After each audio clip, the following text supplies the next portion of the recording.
One morning, James was waiting at Edward's station. He was waiting for the connection on Edward's branch line. James groaned as he heard Edward's whistle. Look that the old iron showed up.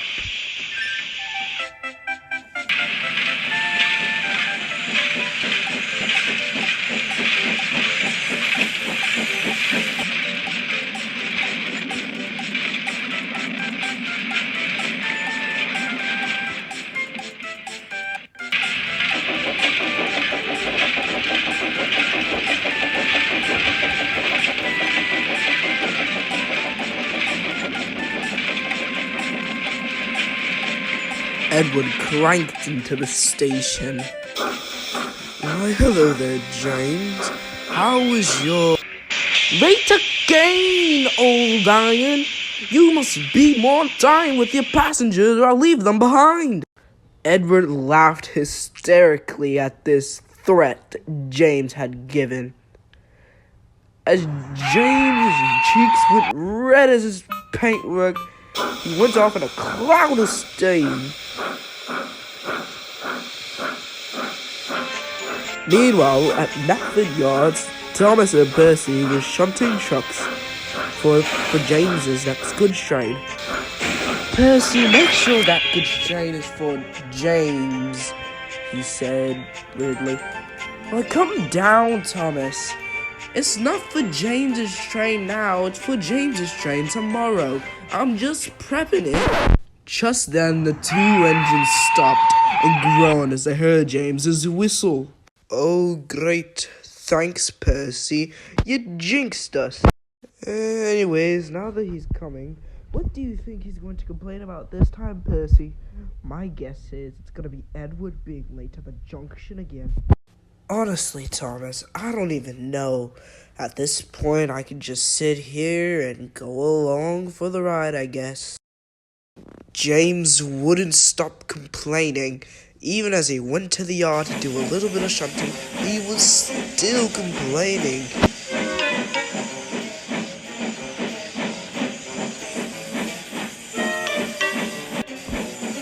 Old iron holding me back, always late.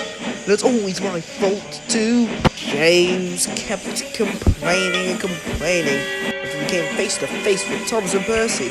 Edward is impossible. He's so slow, he makes us wait, and he's so old, he clinks about like a lot of old iron. Old? Wait, it's slow? James, let's be honest. Edward can beat you in a race any day of the week, he spluttered. Really?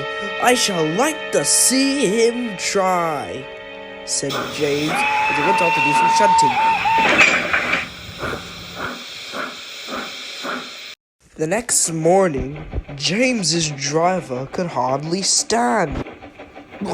I'll manage, he said.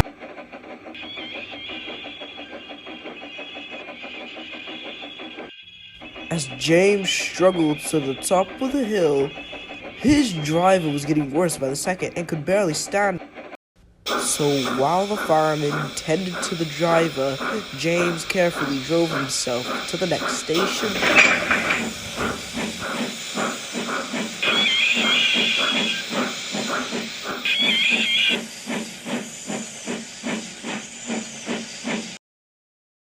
While the fireman took the driver to the station, a shunter came and uncoupled James, as the fireman had told the shunter that he was gonna ready James to head back to the yard's light engine.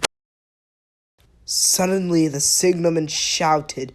As the fireman turned back around to head back to James, he saw James wheezing steam as he puffed away. The fireman ran hard, screaming at James for him to stop, but he ran on, ignoring him. "Oh, traffic halted," cried the signalman. "Right, traffic is halted up for 30 miles at the least." Two boys were on the footplate. When I yelled at them, they ran like rabbits. The fireman mopped his face. "Ooh, just let me catch them. I'll teach them the middle of my engine." Both men jumped at the telephone rack.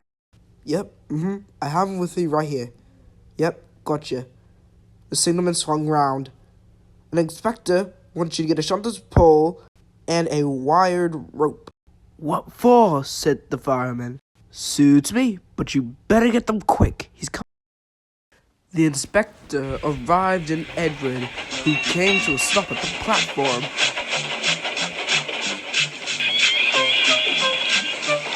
When he saw the firemen with all the stuff they needed, he said, "Good man, now jump in." "We'll catch him," said Edward, going up to the up line.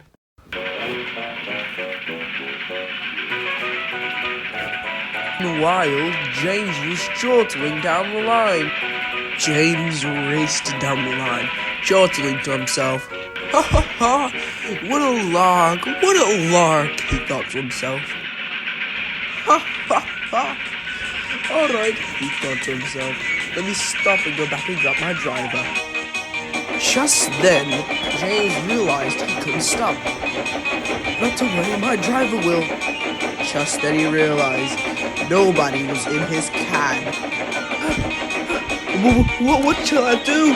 I can't stop!" cried James. We're coming!" cried Edward as he raced up the line in pursuit of James. With a lot of creaking, groaning, and a lot of effort, Edward started to catch up. It was nearly leveled with James's smoke box. The inspector stood on Edward's front, pulling the rope on the crook of the shunter's pole. He tried to slip the rope over James's buffer, but it was a bumpy ride, and he nearly fell more than one time. James swayed and lurched as the inspector tried to slip the rope on. "Got him!" said the inspector, and pulled the noose tight, making sure not to break it. Edward's driver braked slowly as not to snap the rope. James' driver scrambled across and took control of James. "So, the old iron caught you after all," laughed Edward. "I'm sorry, Edward," said James. "You were splendid," he said. "Thank you for saving me, though," he said, as the two engines puffed to kill stall. The engines arrived at the station, side by side, as they saw the Fat Controller standing on the platform. The Topham Hatt was waiting. "A fine piece of work," he said. "James, you can have a rest and then you can take your next train. And Edward, I'm proud of you," he said. "You shall go to the works and get your worn parts mended." "Ooh, thank you, sir. It'd be lovely not to clank." After a while, the boys were soon caught and were put on punishment by their father, forbidden to watch trains. James's driver got well in hospital and came back to work. He missed him dearly, but not as much as he missed our dear friend Edward. Then you'll be glad to know that the other day when Edward finally came home from the works, the sheds erupted in whistles for the blue engine. But out of all the big engines in the shed, no one in that shed whistled louder than James the Red Engine.